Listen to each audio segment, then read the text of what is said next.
We're live. Hello, Jan. Welcome to Jan and Jeff. How you doing, Jan? Hi, Jeff. I'm doing really good. How are you? I'm doing fine. Where are you? Oh, I'm actually at work. We close between 12 and 2. So you've got 2 hours to do I don't know what. And so that's where I agreed to do our show because, I have till 2 o'clock to just, I don't know, pick my nose, I guess. Ooh, I don't say say that. No, because I've already eaten. So, but yeah, behind me, you can see all this stock. And you know what? This is really the future of France, stores like these, and I'll tell you why. Because they're they're discount stores. The date is not over, and we have a lot of brand names. We have Dannon yogurt and Yoplait and Volvic water and Coca-Cola. We've got a lot of brands, and what they do is they buy, let's say Carrefour or some brand store refuses the truck because of a delay or because of one of the pallets that's damaged, and we buy that. Ah, okay. So the products are really high quality, but they're really low prices, and we have a larger and larger clientele, and there's more of these stores springing up all over the place. There's already 2 others in Montélimar, and I would say in the next year there'll probably be somebody that does a chain that starts franchising. I mean, it's definitely there in the future. And I heard Costco is right around the corner too. They've got Yeah, 20 Costco stores is coming to France. in England. So people for a long time, the French, you can only buy these little tiny tubes of Colgate toothpaste, and as a family you want to buy a stock. You don't want to have to. So anyway, France is changing in the way that they shop, even food shop. So we have a lot of people from restaurants that come and buy our food. And so anyway, you've got the background with all my store. It's good. It's a nice background.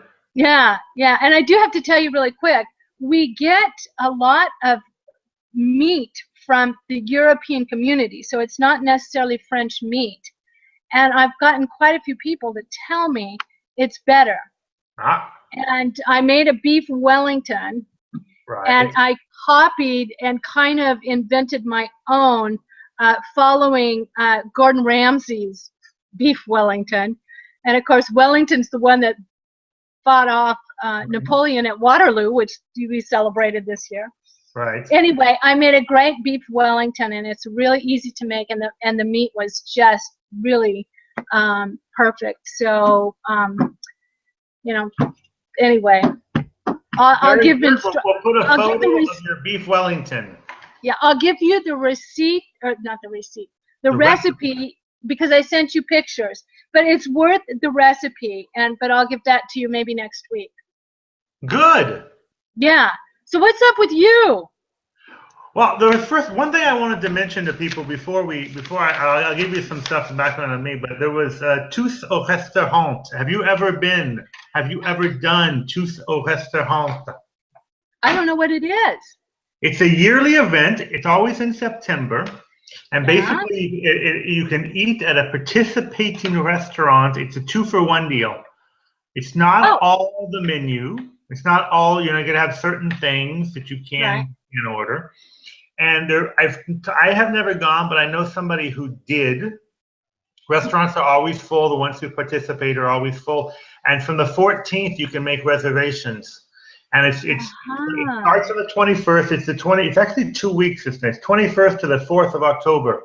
Oh, You can make reservations starting from the 14th, and it's Tous au restaurant. I'll put the link up, or you can look for it. yeah. See, And I'd never even heard of it. I had in two for a while too. Yeah. Anyway, talking Yeah. about food, I have harvested my garden, or I am about to harvest my garden. Do you Wow. have a garden?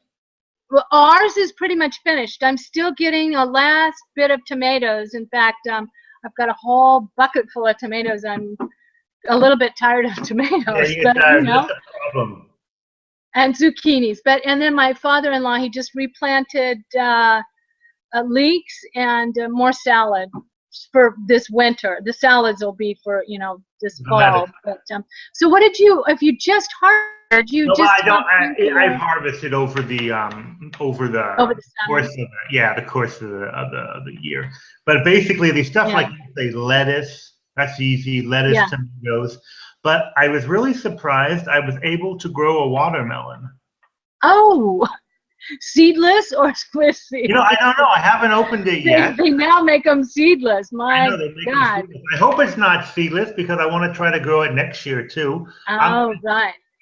I'm not really sure how good it's going to taste, and I was very surprised that it grew. But I think it shows how hard it was, how hot it How was. hot it was. Yeah, because my husband tried to grow a few pumpkins, and or in that in the pumpkin family, and the Squash. melons and all that, and it just died. So because now is when they start harvesting potatoes and the all the squash and the pumpkin stuff that starts coming in right about now. So Yes.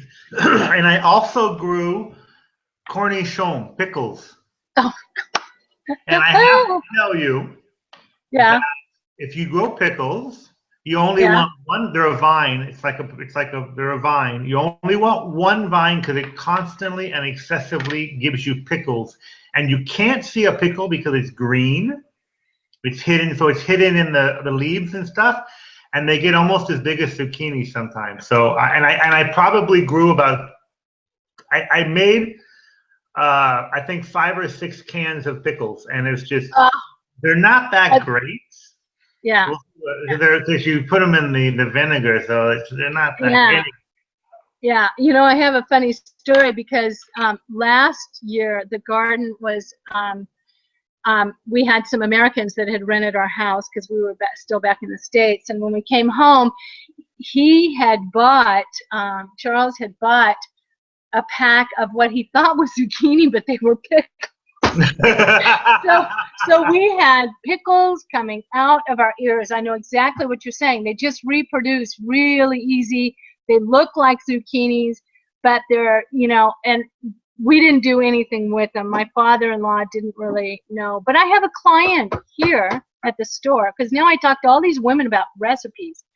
And she actually makes her own pickles. She grows them on purpose and makes pickles with them. So I thought that would be fun to go and watch because there's certain products that it's a real process. It's It's a real not, process, and I don't know yeah, how. yeah. It's like olives. There's kind of this I can't remember what it's called now, but there's certain products that you have to use in order to get them edible. And I also had a client. She's going to give me the recipe. Hopefully, I'll get it on your Facebook page. It's what did she call it? It's a mousse au foie gras. Oh wow! Yeah, it's a mousse au foie gras. Anyway, she's going to give it to me because I've never heard of it and I've never made it, and she makes it all the time. So, and I have some other women that French women that are interested in giving me some recipes. So we might get some homegrown grandmother recipes going on your website there. Oh, good. And we did. I actually because we do grow pumpkins, and I do grow pumpkins.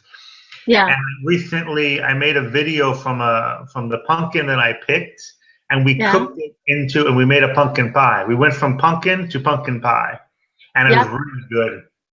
Yeah, it's good. I know it's a long process. I've done it too. Libby's can is much easier, but a pumpkin pie from scratch is always fun to do. But it is work. I know. Yeah. Yeah. But, and I know your wife has made them before. You've told me. Yeah, that's great. And yeah, that's great. I grew corn, I grew corn, and one of the corns I grew, I got from America, the seeds, and it's a dark. It's not. I guess maybe it is edible, but it's not meant to be eaten. It's gonna change colors, and it takes like a glaze type of. The color changes to like a glaze almost. It'll be interesting. Wow. For decorative. So I got those from that, and I also am growing, and I don't know how good they're gonna be, sweet potatoes, or how big, or how. Oh. Yeah. Well, sweet potatoes and yams are getting kind of popular here, and this is how we're going global because I've seen at the local market sweet potatoes and yams imported from the United States. Yeah, I'm they like, have. okay, but it happens around Thanksgiving, so it's almost like they do what we do. Is Europe must buy America's overstock Exactly. of potatoes after Thanksgiving, and you know that's how they come here and how people get to know them, and you know I can tell that there's these overstocks of things arriving from different things. But talking about how the corn was different. My father-in-law planted string beans, and I don't know if I already mentioned this, but he bought they brought back, you know how everything's going vintage, you know, vintage is popular.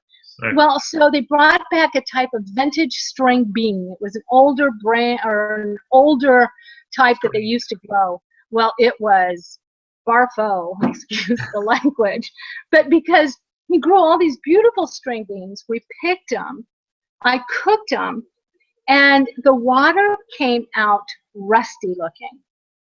Oh, God. Now, I've never had that happen. And then we went ahead and ate them, and they were so stringy. There was too many strings. It wasn't even fun to eat.